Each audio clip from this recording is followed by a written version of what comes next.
A Bíblia consagrada por cristãos em todo o Brasil chega em uma nova edição ampliada. Bíblia de Estudo Pentecostal, edição global. Experimente uma abordagem profunda das doutrinas pentecostais com a ampliação de suas notas e estudos. O exclusivo projeto gráfico desenvolvido, agora em 2 cores, permite maior facilidade na localização de textos e suas referências. Novos diagramas, ilustrações e mapas ao longo do texto compõem um vasto conjunto de recursos para auxiliar o entendimento do contexto dos tempos bíblicos. Sistema de referência cruzada, artigos, localizadores temáticos, introdução de livros e muito mais. A Bíblia, que é sinônimo de solidez da doutrina pentecostal, ficou ainda melhor.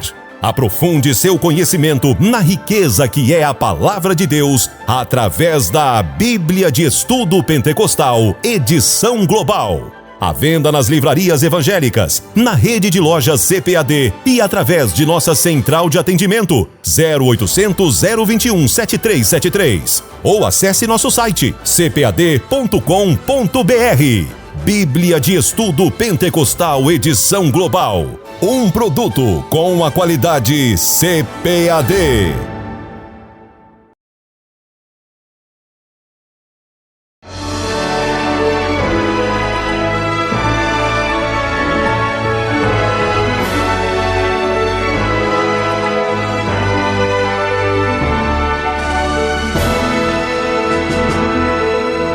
Subsídios. Lições Bíblicas. Jovens. Lição 9. A santidade é a marca do crente. A paz do Senhor.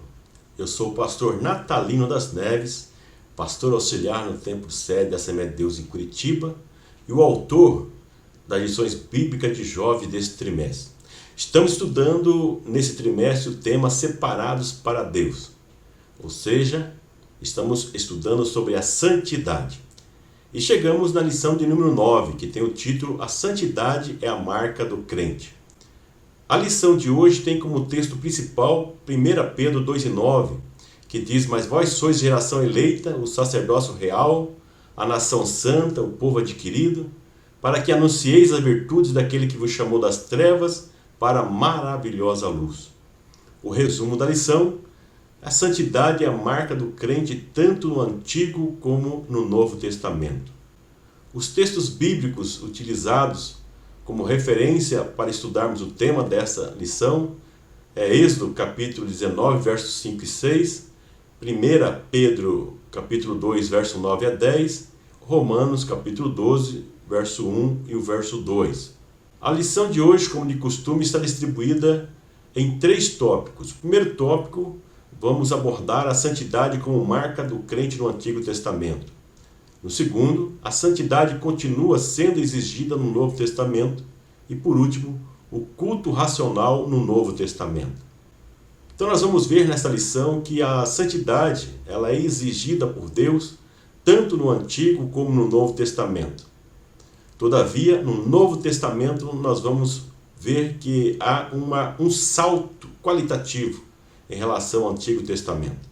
Pois no Antigo Testamento o povo era considerado santo ou buscava a santidade por meio de rituais realizados por intermediários. Ele mesmo não poderia oferecer o sacrifício pelos seus próprios pecados. Mas intermediários que faziam parte da estrutura do tabernáculo e também eram considerados santos por meio da prática da justiça e da identificação com Yahvé, o Deus de Israel. No Novo Testamento o povo é considerado santo por ter acesso direto com Deus, por meio do sacrifício perfeito de Cristo. Ou seja, ele não precisa mais de intermediário, basta crer no sacrifício vicário de Cristo e passar a oferecer um culto racional, com a mente renovada, segundo a vontade de Deus.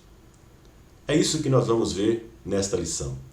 Primeiro tópico, a santidade como marca do crente no Antigo Testamento. O primeiro item da lição vai demonstrar que existia um povo que era propriedade peculiar de Deus no Antigo Testamento. Estou falando do povo hebreu. Quando nós lemos o Antigo Testamento, um dos primeiros textos que vem à mente quando vamos falar de santidade é Levítico 19:2, que diz: santos sereis, porque eu, o Senhor, vosso Deus, sou santo. Então nós vemos Deus falando com aquele que era considerado o seu povo, exigindo que eles também andassem em santidade e tivessem como referência a sua própria santidade. Então o livro de Levítico é um livro que não podemos deixar de estudar ou de ler quando se fala de santidade. É nele que encontramos um conjunto de capítulos que é chamado ou é conhecido como o Código de Santidade, os capítulos 17 a 26 deste livro. O livro de Levítico ele é separado em duas partes, duas principais partes.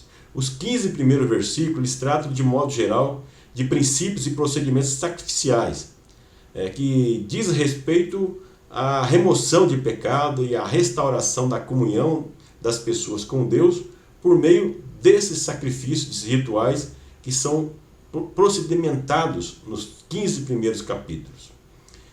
Os últimos 11 capítulos eles já enfatizam a questão da ética, da moral e da santidade. Então essa última parte é o que nós daremos um foco especial por estarmos tratando desse tema, a santidade, nesse trimestre. Deus estabeleceu uma aliança com os hebreus. E essa aliança exigia uma santidade e um compromisso, a fim de que os outros povos pudessem ser ou ter o conhecimento de Deus por meio deles. Então, quando dizemos que o povo de Israel é chamado o povo de Deus, é um privilégio, sim, mas por trás disso existe uma grande responsabilidade, porque essa aliança que Deus faz com esse povo exige deles um comportamento diferente. Eles são advertidos várias vezes no Antigo Testamento para não adotarem as mesmas práticas dos demais povos que eram seus vizinhos. Eles deveriam ter a marca de Deus, ou seja, a santificação, serem um povo exclusivo do uso e de adoração a Deus. No livro, eu destaco alguns lugares e objetos que eram considerados e tratados como sagrados e santos no Antigo Testamento, na página 103. Então, se você tem o livro, dê uma pesquisada, estude um pouco sobre isso, que vai ser interessante e vai acrescentar a aula também. O segundo item, vamos falar sobre o tabernáculo. O tabernáculo como lugar de adoração à santidade de Deus.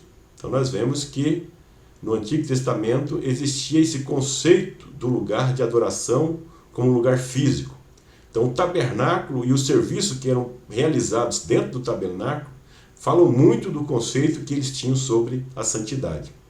Os sacerdotes eles recebiam a oferta do povo, que tinha somente o acesso ao átrio do tabernáculo, que também é chamado de pátio, e a partir daí, somente os sacerdotes, que eram os intermediários, que poderiam continuar com a oferta e também com a adoração nos demais locais do tabernáculo.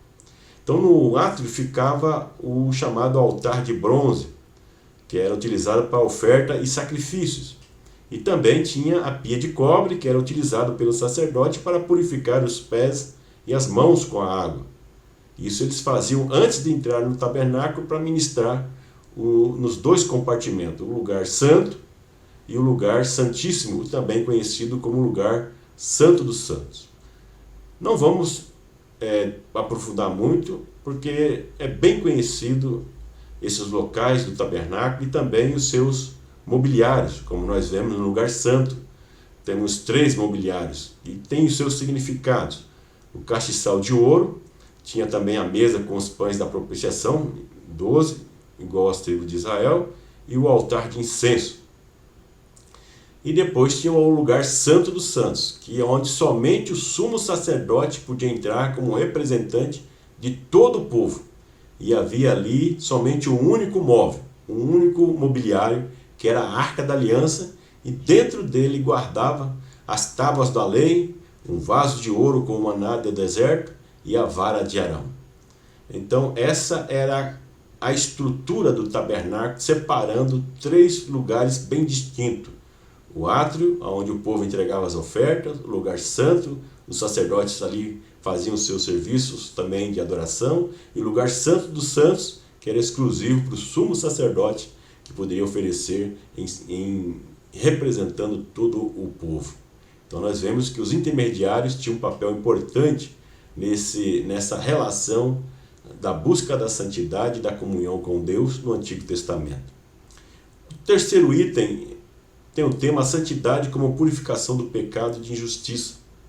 Então, quando Deus convida para o povo se aproximar deles, vai além de uma relação íntima. O povo deveria se comprometer com a prática da justiça, pois Isaías ele afirma: Deus é santo e será santificado em justiça. Isaías 5,16. Então, a justiça é um fator muito importante que é destacado no Antigo Testamento e que as pessoas muitas vezes não dão devido valor. Então, a santidade está diretamente relacionada com a prática da justiça. A tradição sacerdotal prioriza a pureza ritual. Os profetas já priorizavam a pureza da justiça social e da equidade. Eles valorizavam muito a prática da justiça no relacionamento social do povo. Já os sábios, que estão relacionados mais com livros poéticos e os chamados livros sapienciais, eles priorizavam a questão da moralidade individual, trazendo orientações para a prática do dia a dia, de forma que o ser humano pudesse se aproximar cada vez mais da vontade de Deus.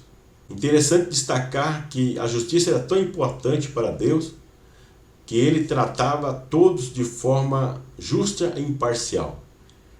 Tanto que mesmo o povo de Israel era tratado com justiça, com severidade, quando eles faziam o papel de opressor em relação aos demais povos. Quando ele era oprimido e sofria, Deus vinha ao socorro do povo de Israel e tratava com justiça, subjugando os povos que o oprimiam. Mas quando Israel também agia dessa forma, com os demais povos, Deus o tratava da mesma forma também, porque Deus é justo e imparcial.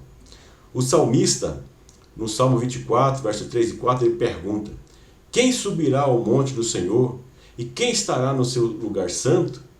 E ele mesmo responde: aquele que é limpo de mãos e puro de coração, que não entrega a sua alma à vaidade, nem jura enganosamente.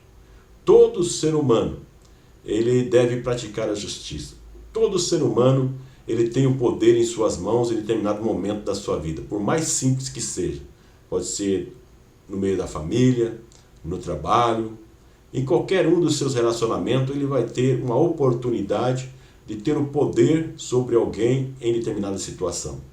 O que ele faz com esse poder demonstrará o seu caráter. O poder é para ser aplicado para o serviço e com justiça. Isso nós vamos ver não somente no Novo Testamento, mas também no Antigo Testamento. Segundo tópico, a santidade continua sendo exigida no Novo Testamento. Primeiro item, a justificação pela fé e a santificação por meio do sacrifício de Cristo. Vimos que no Antigo Testamento a santidade estava diretamente relacionada com a lei de Moisés e as suas orientações na construção e na utilização do tabernáculo, bem como com a prática da justiça.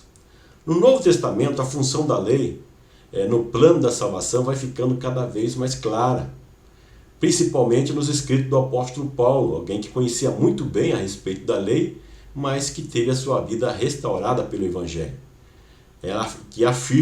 Paulo afirma que a lei era insuficiente para salvar e que ela serviu somente de aio para conduzir o ser humano até Cristo. Então, a morte de Jesus demonstra muito a respeito dessa diferença que existe entre o sacrifício de Cristo e o sacrifício que eram feitos no Antigo Testamento, com forma de aplacar a ira de Deus ou de aproximar o ser humano de Deus. A morte de Jesus foi acompanhada de sinais que nos traz revelações importantes. Entre os sinais, quero destacar o véu da separação do lugar santíssimo do templo, que era semelhante ao que tinha no tabernáculo, onde tinha o lugar santo e o lugar santo dos santos, e ali tinha um véu que separava os dois lugares. Então, esse véu era o símbolo da inacessibilidade do ser humano, o ser humano comum a Deus, ou seja, aquele véu simbolizava a distância ou a necessidade de intermediário para que o ser humano chegasse até Deus. E nós vemos que na morte de Jesus ele se rasga em dois, de alto a baixo, que era muito mais difícil de rasgar ainda. E alguns dizem que o tecido era tão grosso que precisava vários bois amarrados de cada lado, puxando para poder rasgar. Mas na morte de Jesus ele se rasga de alto a baixo, demonstrando que aquilo que era o símbolo da inacessibilidade do ser humano a Deus estava agora abrindo as portas por meio do sacrifício de Cristo. Dessa forma, quem crê em Cristo por meio do seu sacrifício tem o privilégio de entrar na presença de Deus sem intermediário e ser justificado, considerado justo por meio do sacrifício de Cristo. Por meio do sacrifício de Cristo é que o ser humano ele é justificado e é santificado por meio da sua conversão. Ao crer em Cristo, crer no sacrifício de Cristo, automaticamente é creditado na sua conta, como nos diz o apóstolo Paulo, quando faz uma releitura de Gênesis 15:6, e este ser humano é tornado justo diante de Deus. Mas simplesmente pelo sacrifício de Cristo, pela obra de Cristo, e não por obra humana. No segundo item, a santidade da Igreja de Cristo como identificação de propriedade peculiar de Deus. Vimos que no Antigo Testamento o povo de Israel é chamado para ser o seu representante, como um povo escolhido, separado para a exclusividade de Deus diante dos demais povos, para que os demais povos pudessem ser alcançados também. Esse era o objetivo principal de Deus. Por mais que os judeus, os israelitas, eles pudessem ter interpretado de forma equivocada, em vez de tomar isso como um privilégio e a responsabilidade, tomaram só como um privilégio, achando-se povo exclusivo de Deus, de forma de serem únicos herdeiros da salvação. E não era isso que Deus estava demonstrando. E assim também acontece com a igreja. Jesus, quando ele cumpriu a sua missão, ele retornou ao Pai. E João 17, na oração sacerdotal, traz revelações importantes para nós também. Porque ali ele deixa bem claro que a igreja estava no mundo, mas não era do mundo, e ele não iria retirar do mundo. Ou seja, ele foi ao Pai, mas não retirou a igreja do mundo, mas deixou a igreja para representar-lhe e para anunciar o seu evangelho. Então a igreja não pode deixar-se vencer pelo mal, como nós vemos no versículo 15 de João 17, um alerta para que a igreja esteja constantemente observando o seu comportamento, como tem sido o seu testemunho na comunidade que está inserida. O cristão, ele é guiado pelo Espírito Santo de Deus e se torna embaixador de Cristo, conforme Paulo anuncia em 2 Coríntios 5:20. Como representante de Cristo, cada um de nós como igreja, como embaixador de Cristo para anunciar as boas novas do seu evangelho. Então a igreja, por meio dos discípulos, recebeu de Jesus uma vocação, a qual ela deve ser fiel, se manter sempre fiel, em busca da pregação do evangelho e das almas que ainda não conhecem a realidade da salvação. Então a principal marca que deve identificar a igreja no tempo pós-moderno continua sendo a santidade. Essa sua identificação com Deus, sendo tratado como um povo exclusivo de adoração a Deus. Estando no mundo, mas com um comportamento que inspire ser replicado e referenciado no trabalho, no comércio, na política, nos negócios, enfim, em todas as áreas da sociedade. Uma referência, ela deve estar em todo lugar. A igreja tem conquistado espaço nos nossos dias, nos dias que nós vivemos, nessa sociedade pós-moderna. Mas será que ela tem feito a diferença no meio dessa sociedade? Será que ela tem sido santa, separada em sua forma de agir e se comportar? Será que ela é uma referência? Será que as pessoas podem tomar o exemplo dos membros da igreja em todo sentido, em todo comportamento? O terceiro item fala sobre a santidade, que ela é exigida tanto no Antigo como no Novo Testamento. No Pentateuco nós já vimos que a santidade era exigida. E já ressaltei Levítico 19:2, que diz, Deus diz, santos sereis porque eu, o Senhor vosso Deus, sou santo. Então sede santo vós também. E esse texto ele é relembrado e é citado na primeira carta de Pedro, trazendo isso para a tradição cristã. Ou seja, com a mesma referência que deveria existir no Antigo Testamento, da mesma forma. Deus falando com o povo, demonstrando que Ele é santo e exigindo santidade também da igreja, das comunidades cristãs. O profeta Isaías, ele nomina Deus como o Santo de Israel. Da mesma forma, no Novo Testamento, o apóstolo Paulo, ele denomina as comunidades cristãs como povo santo. Tem aí citações na revista, no livro, que você pode acompanhar cada um desses detalhes e referências da santidade no Antigo e no Novo Testamento. Portanto, a santidade é exigida tanto no Antigo como no Novo Testamento. Todavia, no tempo da graça, ou seja, no Novo Testamento, a igreja tem uma responsabilidade maior, porque ela recebeu a revelação maior de Deus por meio de Cristo, como diz o autor aos Hebreus, que Deus no passado falou de muitas formas, pelos profetas, pela natureza, mas agora por último ele fala pela maior expressão da sua revelação, que é o próprio Deus encarnado no ser humano, que é Cristo. Então nós conhecemos a revelação de Cristo, o Deus encarnado que deu a sua vida pela humanidade. E também nós podemos evidenciar que muitas coisas que estavam no Antigo Testamento se cumpriram em Cristo e se cumpriram também na vida da igreja. Em especial, a redenção por meio do sacrifício perfeito de Cristo como sumo sacerdote perfeito. Então Jesus ofereceu um sacrifício único e perfeito, não repetitivo como no Antigo Testamento. E Jesus, como sumo sacerdote, ele era perfeito, não tinha falhas, como existia no sumo sacerdote do Antigo Testamento, que tinha que sacrificar e purificar a si mesmo.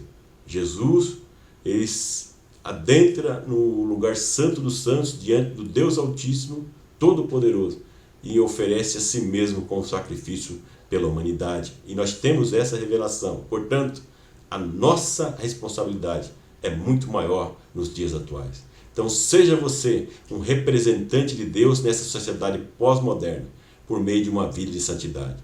Jovem, faça a diferença na sociedade em que você vive. Terceiro tópico, o culto racional como a marca do crente no Novo Testamento. Então, o grande diferencial entre o crente do Antigo e do Novo Testamento é a forma de adoração e a busca de santidade, conforme o apóstolo Paulo recomenda em Romanos 12, 1 e 2. E é o que nós vamos tratar nesse tópico. Em primeiro lugar, consagrando o corpo como sacrifício vivo. No Antigo Testamento, como nós vimos, a liturgia tinha como uma das principais práticas o sacrifício de animais para encobrir os pecados. Então, esses rituais serviam para apontar para Cristo, como nós vimos que tudo que estava na lei apontava, serviu de aio para conduzir até Cristo. Então, aquele sacrifício apontava para Cristo, ou seja, isso é possível somente no Novo Testamento fazer essa releitura. Mas aqueles sacrifícios, como eu já disse, não eram eficazes para remover o pecado, só apontava para o pecado e encobria dentro de uma leitura teológica do Antigo Testamento. Então, o cristão, o novo convertido, no Novo Testamento, ele passa a ter um acesso ao sacrifício único e perfeito, como já dissemos, que foi realizado por Cristo. Porém, isso não elimina a liturgia e a consagração a Deus. Então, nós vemos no Novo Testamento sempre uma exigência a uma consagração autêntica e não simplesmente algo mecânico e repetitivo. Então, hoje, a nossa adoração a Deus não pode ser algo mecânico, repetitivo, mas é algo transparente, é algo autêntico, é algo puro e que alcança diretamente a Deus. O apóstolo Paulo esclarece como entrar em comunhão com Deus em Romanos 12, uma vez que os antigos rituais não eram mais necessários. Cristo havia cumprido o sacrifício perfeito, inutilizando a prática repetitiva de sacrifício. Então, o culto agora, o apóstolo Paulo deixa bem claro, deveria ser realmente espiritual, puramente espiritual, onde o adorador entrega a sua própria vida, seguindo o exemplo de Jesus. O corpo do crente passa a ser o lugar de encontro. O lugar de encontro com Deus não era mais o tabernáculo, o templo, mas agora passa a ser o corpo, como o templo do Espírito Santo de Deus, como o apóstolo Paulo enfatiza em algumas das suas epístolas. O apóstolo Paulo ele orienta o crente a oferecer o corpo como sacrifício vivo, mas ele acrescenta que deve ser um corpo santo. Então, no Antigo Testamento, a santidade era a preocupação dos sacerdotes. Então, o sacerdote tinha que tomar precauções que estavam previstas na lei mosaica e tinha punições também se ele não o fizesse. Então, devido à sua limitação, o sacrifício deveria ser repetido várias vezes. Então, é algo repetitivo, como eu disse. Diferente na nova aliança, porque na nova aliança, o crente não precisa mais de intermediário.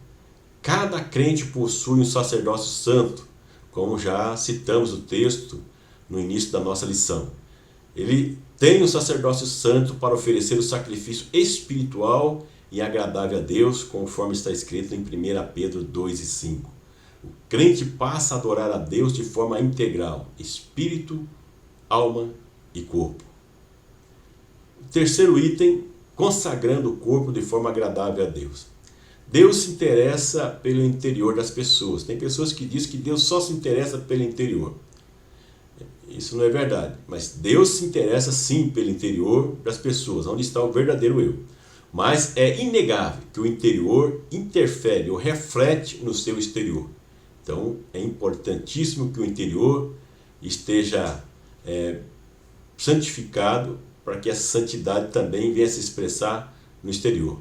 Dessa forma nós devemos cuidar do templo do Espírito Santo, né? Fazer assim uma releitura dos cuidados que eram feitos lá no tabernáculo, no templo, e tratar o nosso corpo de forma igual também. Então é um bom momento para a gente refletir nesta lição sobre a mordomia do corpo, né? Como nós recebemos o corpo como presente de Deus e temos que cuidar dele, consagrá-lo a Deus de forma integral e de forma agradável. Dentre vários cuidados que nós podemos citar a questão da alimentação saudável, uma vida regrada, alimentação regrada, exercícios, para que o nosso corpo esteja bem. Então, tem muitas pessoas que levam a vida desregrada, e quando vem as consequências que vai impactar o corpo, as pessoas vão até Deus exigindo de Deus cura, como se Deus fosse obrigado a curar. Muitas pessoas são inconsequentes no seu cuidado com o corpo, com a sua saúde e cobram de Deus. Então devemos oferecer o nosso melhor para Deus, que é o nosso corpo santificado, e também tomar o cuidado nessas questões de saúde e assim por diante, que pessoas às vezes acham que isso não faz parte, mas também faz parte. É um momento bom para nós refletirmos sobre isso e oferecer o nosso corpo de forma agradável para Deus, porque isso engrandece e glorifica o nome de nosso Deus. E o que nós aprendemos na lição de hoje? Considerações finais. Nós aprendemos nessa lição que a santidade, como marca do crente, ela é exigida tanto no Antigo como no Novo Testamento. No entanto, com a revelação progressiva de Deus e o sacrifício de Cristo na cruz, o crente não precisa mais de intermediário.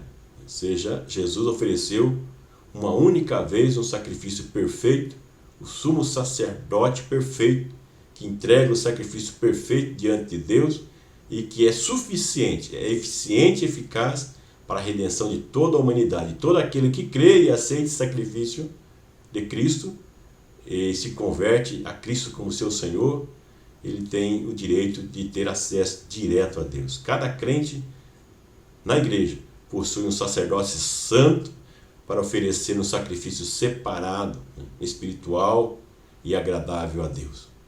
Esse é um dos grandes privilégios que você, jovem, tem como um cristão salvo em Cristo Jesus. Muito obrigado, até a próxima lição.